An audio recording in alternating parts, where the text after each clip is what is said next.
I don't know what's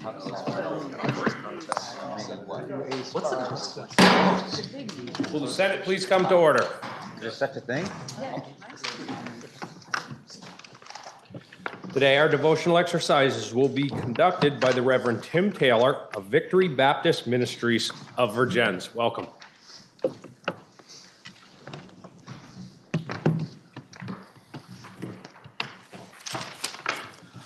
I count it a privilege to be asked and to be able to be here. My devotion is going to be very short. It's really to you. I just came to let you know that you matter to us. As a community, as a church, as believers, you matter. When you look at the percentage of people in our state who are able to come and sit in your position, you realize what a rare opportunity you have. There's 150 seats in the House of Representatives, 30 seats in the state Senate, equaling 180 seats here in the Vermont State General Assembly. Out of a population of 648,493 people, that means you are only 0.027% of people in our state. And therefore, you really matter to us. You matter to me. I've pastored in Vermont for 37 years. In fact, I'm going to retire in 2 months. And through the years, I have encouraged our church to pray for you many, many times through the years.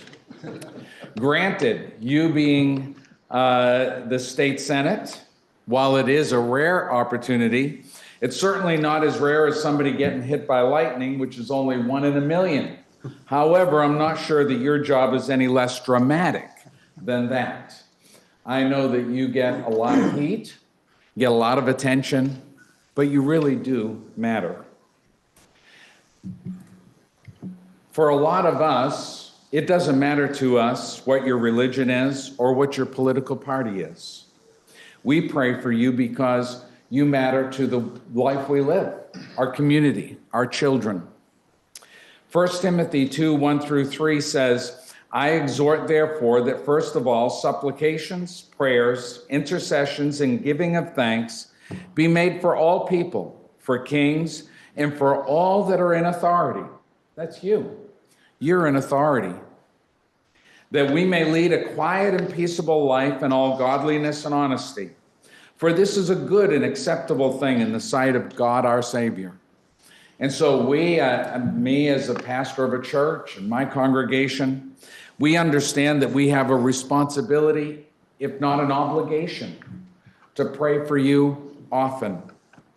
In this text, it tells us to bring before God supplications, prayers, intercessions, and giving thanks. So even when we may disagree with whatever policy or law or thing you draw up, the Bible teaches us to be thankful for you. And I want you to know today, I am thankful for you. I'm thankful that you're willing to take time from your jobs, from your time, your family, to come and do your best for our state government. It's an interesting part when you come down in that text that it tells us that we're to pray for you. Why? That we might live a quiet, peaceable, godly, and honest life. That's what the text says. So my people, I challenge them. Pray for all those in leadership. They're the people who really influence whether you're able to live a quiet, peaceable life. We live in a world today full of turmoil.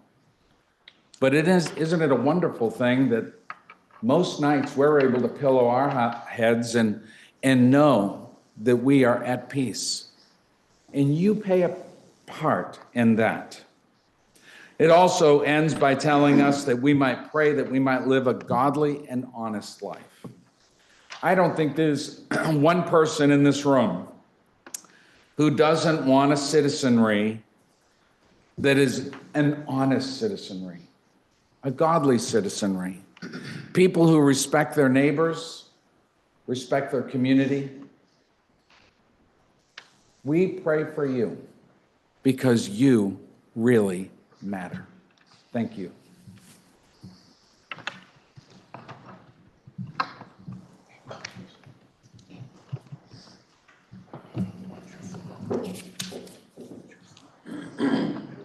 Are there any announcements? Oh, today we have Senate bills for referral. S-134, an act relating to municipal regulation of private airships, introduced by Senator Hardy and Senator Chittenden. Please listen to the first reading. S-134, an act relating to municipal regulation of private airstrips. Now you've heard the first reading of the bill, and it is referred to the Committee on Natural Resources.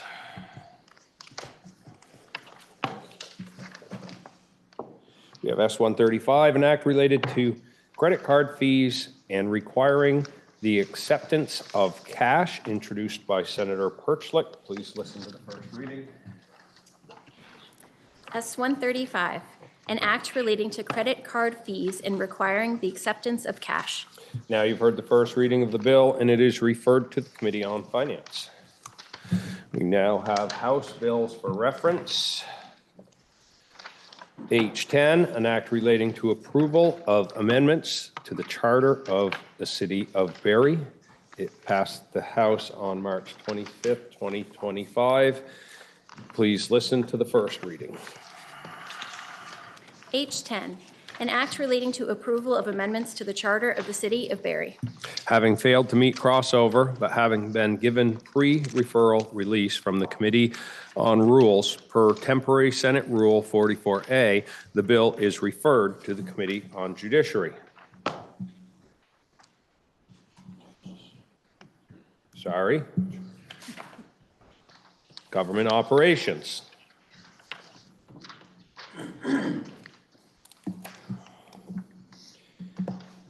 H319, an act related to miscellaneous environmental subjects, passing the House on March 21st, 2025. Please listen to the first reading.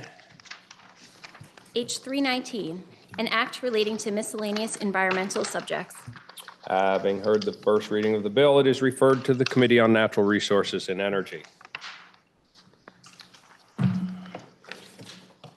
H321, an act related to miscellaneous cannabis amendments, passed the House on March 20th, 2025. Please listen to the first reading. H321, an act relating to miscellaneous cannabis amendments. Now you've heard the first reading of the bill, and it is referred to the Committee on Economic Development. H484, an act related to miscellaneous agricultural subjects. It passed the House on March 25th of 2025. Please listen to the first reading. H484, an act relating to miscellaneous agricultural subjects. Now you've heard the first reading of the bill, and it is referred to the Committee on Agriculture.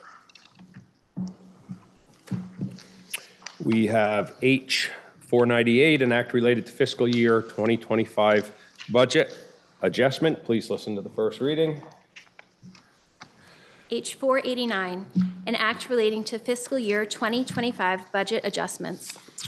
Having failed to meet crossover, but having been given pre-referral release from the Committee on Rules per temporary Senate Rule 44A, the bill is referred to the Committee of Jurisdiction, which is Appropriations.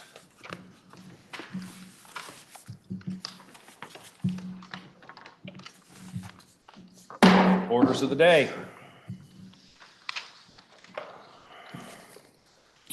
We have S-127, an act related to housing and housing development, introduced by the Committee on Economic Development on March 18th, 2025, affecting the revenues of the state. The bill was referred to the Committee on Finance, which recommends that the bill ought to pass.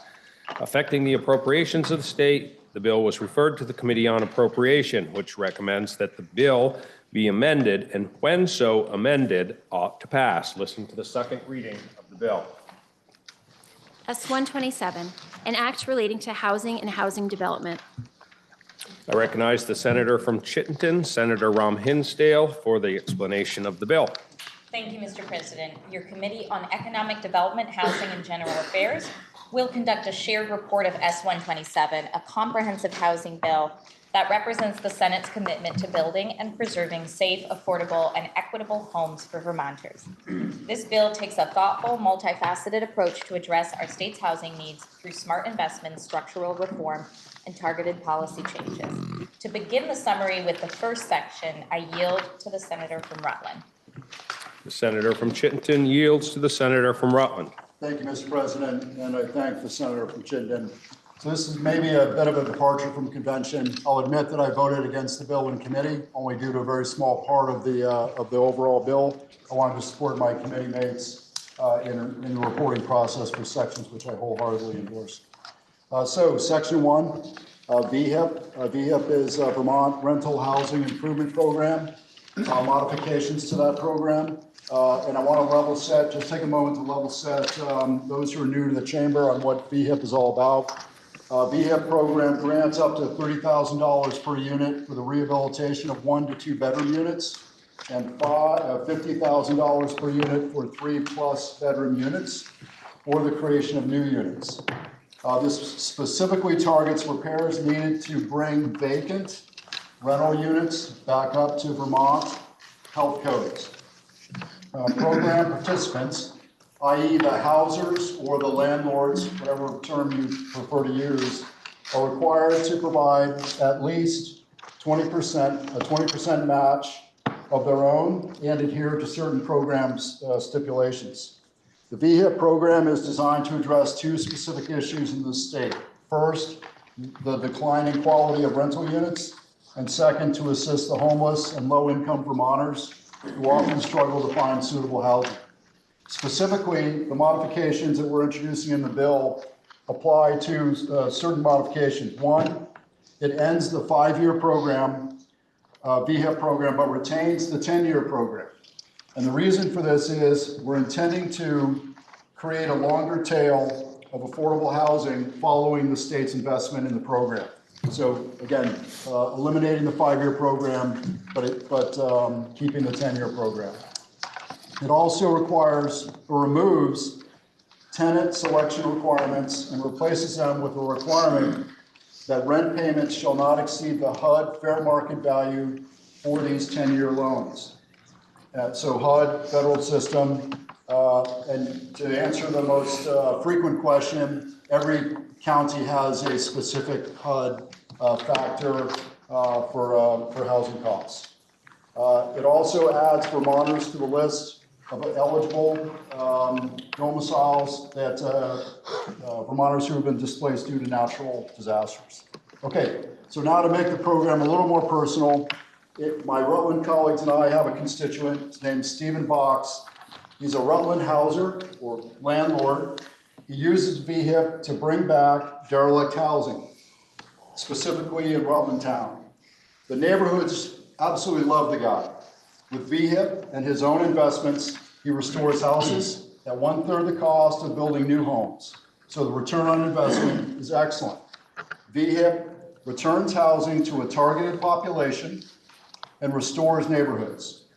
So in a county like Rutland, where we currently have more than 2,200 offline units, this program is an extremely valuable tool in our housing response.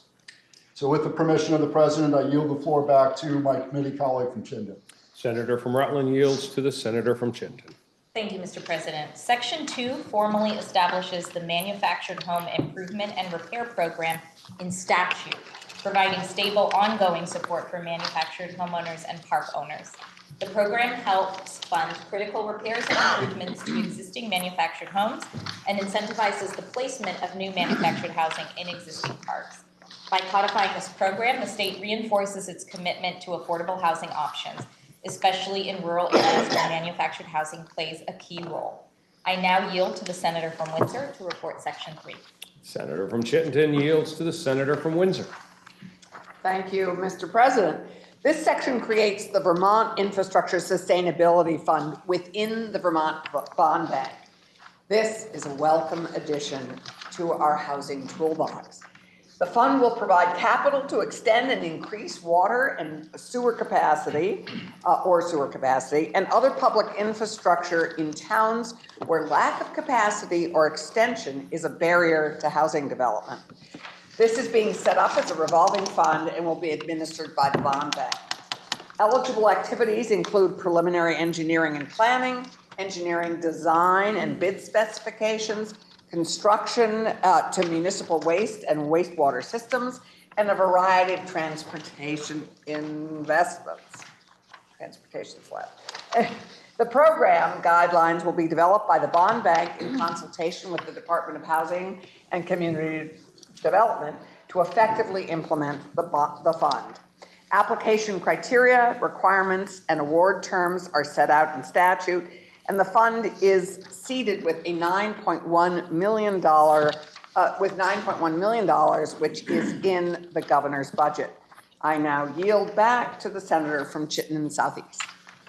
The senator from Windsor yields to the senator from Chittenden. Mr. President, Section 4 supports homeownership through tax credits for first-generation buyers and down payment assistance administered by the Vermont Housing Finance Agency, with authority extended through 2032. Section 5 creates a Housing and Residential Services Planning Committee to develop a plan for housing Vermonters with developmental disabilities, ensuring we address the needs of all. Sections 6 through 8 update Vermont's public accommodations and housing discrimination laws to strengthen protections for immigrants. These sections prohibit discrimination based on citizenship or immigration status in both housing and public accommodations.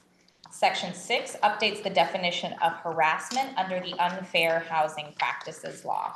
Section 7 adds immigration status to the list of protected classes under public accommodations law. Section 8 reinforces that verifying immigration status is not considered discrimination if it is required by federal law. This came up as it relates to federal lending law, where questions about legal status likely need to be asked and answered. Together, these changes ensure fair access to housing and public services for all individuals, regardless of their immigration or citizenship status. Mr. President, I now yield to the senator from Windsor to report the next 6 sections. Senator from Chittenden yields to the senator from Windsor. Thank you. Last year in Act 181, we asked that the Land Use Review Board, newly created, we asked them to evaluate our Act 250 appeals process and to report to the legislature by January 15th, 2026. We asked them to study how to improve the efficiency, prioritization, and fairness of the Act 250 appeals process, especially for housing projects, where ensuring that that potential conflicts of interest are avoided. As reviewing the appeals process is a top priority, we've asked that the report be delivered to the legislature by November 15th of this year, in time for us to meet our drafting deadlines and to be better prepared for the next session. In addition, we asked the LURB to specify in the report what resources it would need in order to hear these appeals. Sections 10 through 15 address brownfields. I love brownfields. I mean, I love them cleaned up. But this is one of our major barriers to increased economic development and definitely to housing in developing housing in our downtown and village centers. Like our downtown tax credits, our brownfield cleanup investments leverage a lot of redevelopment private investment. In the last few years, 19.2 million in brownfield revitalization funding leveraged over $389 million in private redevelopment investments. It's really incredibly successful. The Agency of Natural Resources worked with us to address the concerns we've had around the removal of development soils, contaminated soils from a brownfield, which is very expensive and time consuming. They've made suggestions to reduce costs. They've agreed to make housing a priority for brownfield cleanup and to review the efficiency of the brownfields program. So those are issues all covered in the next sections. In section 10, we create a second option for soil removal, a second opportunity to dispose of development soils. These are contaminated soils often discovered in a brownfield site. Instead of removing it and trucking it all the way up to Coventry, which is, as you'll all recall, our only landfill left, this section authorizes development soils to be managed at a location permitted by permitted by by A&R under a insignificant waste event approval, which contains criteria to ensure that the site is an appropriate receiving site and that the soils are managed appropriately and there are no effects to groundwater. This means the soils could be removed to a site closer to the construction, which conceivably will save costs and manage soils on a property which poses no unreasonable risk to human health through thermal inhalation or ingestion exposure pathway and does not contaminate our groundwater. Section 11 requires ANR to include a report on the number of insignificant waste events permitted as a part of their biennial solid waste report. Section 12, this is one we're very happy with, requires that ANR prioritize housing in the review of remediation of a site that they're considering for brownfield cleanup. So housing is finally prioritized in brownfield cleanups. Section 13 requires that ANR to report to the legislature on how to improve the efficiency in the brownfields program. And sections 14 and 15 address the funding of brownfields. Depositing money, the first is sort of a cleanup on where the depositing of the money for brownfield cleanups, they're hoping it will go into the environmental contingency fund, which will give them more flexibility with past appropriations to assess, plan, and clean up brownfields. And section 15 appropriates $4 million in the FY26 budget to the Brownfield Revitalization Fund for additional brownfield cleanup. $2 million of which will go to the RPCs, our regional planning commissions, for their incredibly effective brownfield assessments. While this may seem a lot of money in a tight budget year, there is currently a backlog of over $48 million in brownfield cleanup. And sadly, it's a bit of a catch-22 because we need to clean up these brownfields in order to build housing and to do the economic development we want to do in our downtown and village centers. In this housing crisis, we need to responsibly reduce as many barriers to housing as we can. Thank you. I will now yield back to the senator from Chittenden Southeast. Senator from Windsor yields to the senator from Chittenden. Mr. President, sections 16 and 17 create the Community and Housing Infrastructure Program, or CHIP, a modern project-based approach to tax increment financing. CHIP allows municipalities to partner with developers and use both municipal and education tax increment to build infrastructure that supports housing development. It's a bold but accountable way to align public and private investment with local housing goals. Mr. President, the chamber will hear more from the senator from Washington about the committee your committee on Senate Finance's due diligence around this particular section. And my understanding is the amendment will be forthcoming from members of that committee tomorrow. So while we welcome any discussion and questions around CHIP today, there is more work that's ongoing for third reading on these sections. Sections 18 through 20 provide tax relief, and for those sections, I yield back to the senator from Rutland. The senator from Chittenden yields to the senator from Rutland. Thank you, Mr. President. Thank you. Thank my colleague from Chittenden.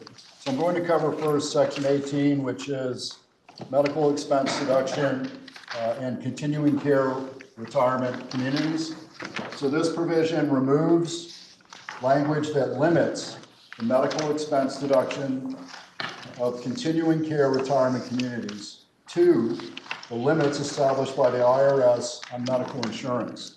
Specifically, the community of Wake Robin, located in Shelburne, is the only continuing care retirement community in the state regulated under the current statute, this current statute.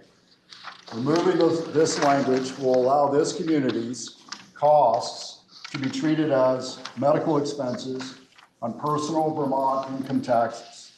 JFO estimates that this will cost the general fund $500,000 per year in reduced revenue. Moving on to section 19 and 20, which deals with tax and VHIP. So we're coming back to VHIP. Again, so a property that's been rehabilitated using the VHIP program or a property with a new accessory dwelling unit or ADU exempts their property tax increase in the appraised value when they use VHIP. And this exception lasts for 3 years following the completion of the VHIP project, and then returns the property to the grand list value process. This is a tool that further enhances and incentivizes the VHIP program. So I thank the president, and I yield back to the senator from Chittenden. Senator from Rutland yields to the senator from Chittenden. I'd like to thank my colleagues for joining me in this report, Mr. President. And finally, Section 21 outlines our wish list from your Committee on Economic Development, Housing, and General Affairs of about $45 million of appropriations, many of which you've heard about. Some are included in the governor's proposed budget, and some are priorities of your Committee on Economic Development, Housing, and General Affairs. We understand and respect that your Senate Appropriations Committee has removed or will remove these sections and all tax credits, we hope without malice, but we did want to highlight these appropriation requests for future discussions as they relate to the appropriations of the state.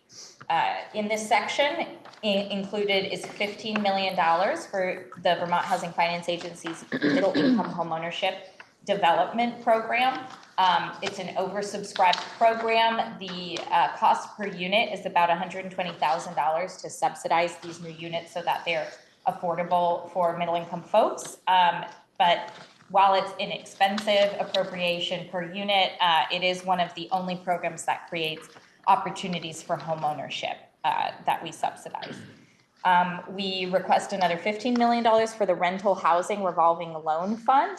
Like VHIP, the cost per unit is extremely low. This program is about $38,000 per unit of new rental housing created, and it's also a revolving loan fund. So we get the money back and can continue to create more much needed affordable rental housing in the state. Folks heard about the $9.1 million for the Infrastructure Sustainability Fund. It's the only new budget item or program that would be created that the governor is also supportive of. There's the $4 million for VHIP. Again, a request from the governor. $2 million for the Mobile Home Improvement Program, requested to be made permanent in our budget by the governor.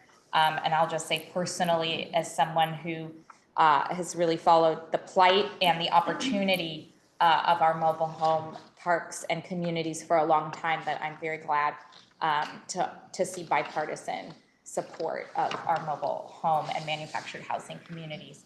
And finally, something that we haven't had a chance to discuss is $500,000 for homebuyer education and foreclosure prevention. These are ongoing programs, but are hard to continue funding post-pandemic.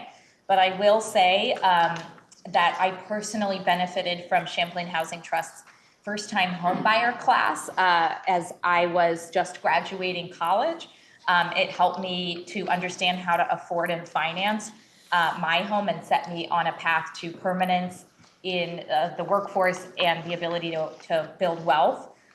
These are incredible programs, and we really do hope we're able to find money to continue them. Section 22 sets the effective date for July 1st of 2025. Mr. President, S127 is a smart, balanced bill that strengthens what's working and introduces new tools to meet Vermont's housing crisis with clarity and compassion. It supports renters and homeowners, revitalizes our downtowns and rural communities, and ensures that we are investing in infrastructure and inclusion alongside new construction. Our vote out of committee was 4-1-0, and we urge the chamber's support. Thank you. I now recognize the senator from Washington, Senator Cummings, for the report on the Committee of Finance. Oh, well. Thank you, Mr. President. Senate Finance looks specifically at Section 16, which is the housing TIF. I should say, after we did S65 last week, we got to this bill on Friday. It was crossover, and it had to go to appropriations. So we got to go through it. We looked at the TIF section. We are very cognizant at this time of stress in the Ed Fund that TIFs does keep some money from going into the ed fund until the cost of development is covered. And we wanted to fine tune it. However, we had to get it out so it could go to appropriation. So we voted it out at 3 o'clock. And it went to appropriations. We will have language for you tomorrow. Our hope is that we want to make sure that if we are, the concept is that right now we are told that developers cannot produce a house because of the cost of labor and raw materials, the base cost that the average Vermonter can afford to buy. And so the hope is that if we can help the town put in that infrastructure, something in the good old days towns used to do. They ran the road, they put in the water and sewer lines, just like the utilities put up the poles and the wires. Towns can't afford to do that anymore. So it's hoping that if we can find a way to subsidize those costs, that the builders will be able to bring down the price so that an average working family can afford to buy a house. It's experimental. We've heard some good testimony about how difficult and how complex it is to get the financing to pencil in on these bills. And we are still working at fine-tuning this. We did vote to strike the 2 tax exemptions, the one for AUDs and VHEP housing, and we voted to strike the one for the continuing care facility. That facility we have been struggling to find a way to give them equity in what they can deduct for their medical costs. We thought we'd found a way just before the pandemic. Apparently, this is another proposal. We found out that those same things were struck in appropriations, but we will continue to work on that one, and we will have we have one more item in witnesses this afternoon. We will have a complete amendment before final reading, but basically it will be to hopefully give us more control over that TIF so we know if it is in fact doing what we hope, and at the same time spurring the development of workforce affordable housing. I now recognize the senator from Washington, Senator Watson, for the report of the Committee on Appropriations. Thank you, Mr. President. So the Senate Appropriations Committee took out the parts of this bill that had to do with the budget or that might affect the budget. And they did that in 4 instances of amendment. So it took out section 4, which is about affordable housing tax credit programs. The second instance is about removing section 5, just part G, which is about compensation for legislative members that are on the State Housing and Residential Services Planning Committee. The third was taking out section 15, which is funding for brownfields. And then the fourth was about striking out sections 18 through 21, which all had to do with expenditures, including medical expense deductions and property tax exemptions for ADUs. And then section 21 was just a straight and appropriation section. So all of that was removed in the appropriations amendment, and that was voted out 7-0-0. Thank you. The question is, shall the bill be amended as recommended by the Committee on Appropriations? Are you ready for the question? If so, all in favor say aye. Aye. All opposed, nay. The ayes have it, and you have amended the bill as offered by the Committee on Appropriations. I believe now we have a couple amendments in the calendar. Are those going to be offered by the senator from Chittenden? Thank you, Mr. President. Members of our committee have one amendment to present. And we tried to limit ourselves to things that were extremely timely. Some might say urgent, but I can get into that a little bit. But things that came up after the bill was no longer in our possession. The first instance of amendment, you heard a little bit about the rental housing revolving loan program. It is an existing program in session law. It's just not in the base budget, but money is still being distributed through VHFA to developers as part of the creation of rental housing. And there was language in the Budget Adjustment Act that would have given the agency the ability to be a little bit more flexible with the annual rent increase for a subsidized unit. We very much support a strict limitation on those rent increases for the first 7 years that a property is being rented, so that it's truly subsidized and affordable for moderate income folks. But not exceeding 3% is extremely challenging in the current market and could result in unmitigated wear and tear and a lack of ability to invest in the property. So it will continue to be a scrutinized increase in rent, but flexible enough given the unknowns of our current circumstances so that the agency can approve an amount otherwise authorized for those rent increases. But I hope people can trust that VHFA takes very seriously any cost increases for moderate income Vermonters. The second instance of amendment is something that came to us from the Division of Fire Safety. And I just want to say we really appreciate their ongoing work and cooperation to help use the most up-to-date technology in fire safety to liberalize the number of units that can be created in a property that still takes life safety as its #1 priority. So they are with PVC sprinkler systems and other new technologies able to, through rule, increase the number of units slowly over time per building with newer fire safety technology.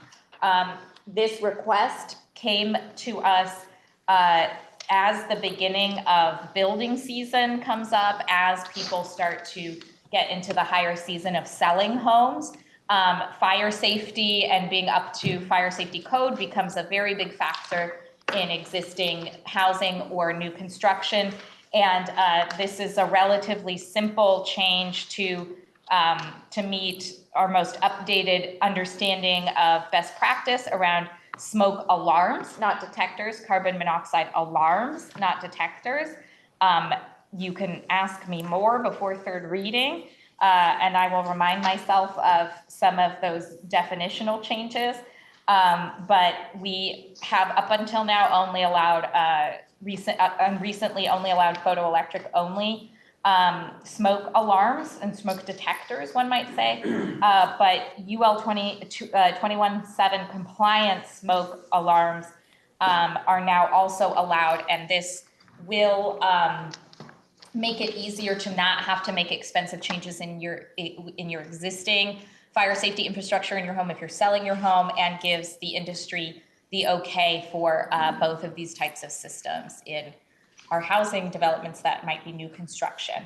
That continues into both of those sections, and the only difference in the effective dates is that Section 4, that change for the Vermont Housing Finance Agency to make different determinations on rent increases, would take effect upon passage instead of July 1st of 2025. Thank you, Mr. President. So the question is, shall the bill be amended as offered by the senator from Chittenden Southeast and others? Are you ready for the question? Senator from Wyndham. Thank you, Mr. President. I'm not sure if I'm rising at the right time. I want to speak to the bill as introduced. Did I miss my? Right now. Right, I understand that, on but the I don't know if this is the amendment. last time. Okay. Right. We are So- right now voting on the senator from Chittenden's amendment, so that is what is up for debate right now. So if you wait till after the debate on these amendments, we will be back to the bill. Thank you, Mr. President. The question is, shall the bill be amended as moved by the senator from Chittenden Southeast and others? Are you ready for the question? If so, all in favor, say aye. Aye. All opposed, nay. The ayes have it, and we have amended the bill as offered by the senator from Chittenden Southeast. Senator from Washington, Senator Cummings, are you not offering the bill that's in, are you offering the bill that's in the calendar today? No, we are not offering the amendment today. We will have an amended version tomorrow. Thank you. So the question is, shall the bill be read a third time? Senator from Wyndham. Thank you, Mr. President. I wanted to just appreciate the work of the Economic Development Committee. You did great work. I especially appreciate the developmental disabilities housing, which I don't know if that was reported on, but that's really important and significant. The mobile home support is very important. I served on the mobile home task force, and that those facilities and that housing certainly needs to be improved. I have some questions on brownfields. I just want to let the body know, and I'll get answers to these questions before third reading, but I like brownfields too when they're being mitigated. This will actually help the state because a lot of state properties are brownfields, unfortunately. So this having a better mechanism could help the state. And we've had situations in my district. We had a situation where lightly contaminated soil was put into a pit that was unlined, and it was a problem. And that led to some discussions on development soils in the last session. And then we also have development soils that are being just basically put on plastic, and it's been years that they've been there. So this situation really needs to be improved. We need a better process. So I completely support that. But I do want to get some details from the staff. Something that I do want to change in the bill today is in section 20, where we have the tax exemptions. So the way it's written on page 49, it says the exemption shall apply to the state education property tax and to municipal property tax. Municipalities can do that now, and I think that should be the choice of the municipality. I don't think the state should impose that on the towns. So I can pose it as a question if someone wants to, but I do suggest that that not be the case, that we delete the automatic municipal property tax exemption. So I will be making an amendment to that effect. Thank you. Senator from Windsor. Thank you. I believe you can anticipate in the the Committee of Finance's amendment that that whole section is pulled anyway. Are you ready for the question? Senator from Essex. Thank you, Mr. President. I would love to support this bill, S-127. Who doesn't want to support a housing bill? And I probably could. There's some things in there I don't really like, but the part about the immigration making a protected class makes it very difficult with what's going on with Washington. They just came out yesterday, and I get that there's there's blurbs in here as far as to protect us, but as the owner of 2 real estate companies, this just really puts my agents in a real pickle, trying to determine to whether they're going to comply with federal law or state law. And again, I understand that there's sections in there that will say that if federal law says that you can't do it, you can't do it. So federal law says that you can't do it. A lot of this bill, I also wonder if it's not going to get challenged constitutionally. But the real thing is because I live amongst immigrants. As far as chair of agriculture, we rely on very heavily and respect them and have no issues with them But I do have an issue anytime that we're trying to go against what federal law would be, and I just believe that this bill does that by proclaiming them immigrants as protected class. And I'm really, really concerned as far as my real estate practice and protecting my agents about what kind of messes they're going to get into as this bill becomes law, if it so should. So for that, I have to vote no on this bill. Thank you, Mr. President. Are you ready for the question?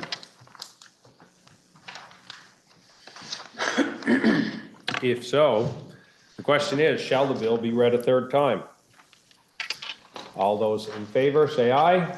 Aye. All opposed, nay. No. The ayes appear to have it. The ayes do have it, and you have ordered third reading of S 127.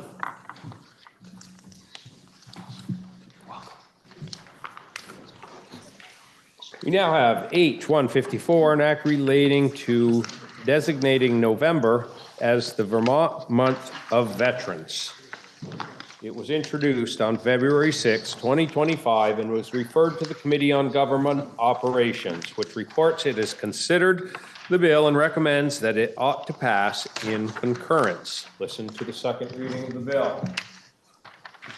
H 154, an act relating to designating November as the Vermont Month of the Veteran. Recognize the senator from Orange, Senator Hart, for the report of the Committee on Government Operations. Hello, Mr. President. H 154 is an act relating to designating November as the Vermont Month of Veterans. It was the intent of the House, the General Assembly, to honor a special value of the military service that veterans of the U.S. Armed Forces have contributed to the security and well-being of our nation by designating November as the Vermont Month of the Veterans. Section 2 says that November each year is designated to the Vermont Month of Veterans. We got the bill at the Senate Government Operations Committee. Had witnesses, Bob Burke from the Director of Veterans Affairs and Legislative Counsel Michael Chernick. And we passed the bill 5-0-0, and we asked the Senate to concur and pass this bill through so we can get it to the governor, please. Thank you, Mr. President. The question is, shall the bill be read a third time? Are you ready for the question? If so, all in favor say aye. Aye. All those opposed, nay. The ayes have it, and you have ordered third reading of H 154.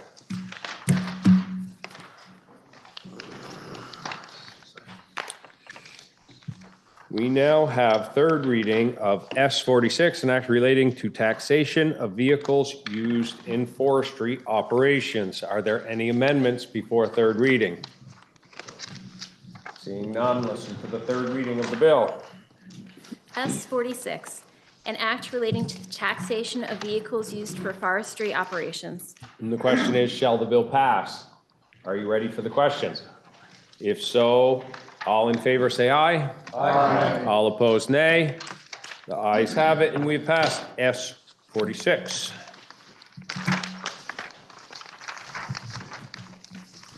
We now have S 71, an act relating to consumer data privacy and online surveillance. Are there any amendments before third reading? Seeing none, listen to the third reading of the bill. S 71, an act relating to consumer data privacy and online surveillance. Now you've heard the third reading of the bill, and the question is, shall the bill pass? Senator from Bennington. Thank you, Mr. President. Yesterday, there was a question regarding the interaction of S 71 and S 69. It indicated they're intended to be two separate bills, and they are. There is some overlap regarding child data privacy, and I'm told by legislative counsel that this is something that will be worked out in the House, and I'm told that this happens all the time. I'm not saying that they're in conflict, but there is some overlap regarding the two. Thank you, Mr. President. Are you ready for the question? The question is, shall the bill pass? All those in favor say aye. Aye. All opposed, nay. The ayes have it, and you've passed. S71.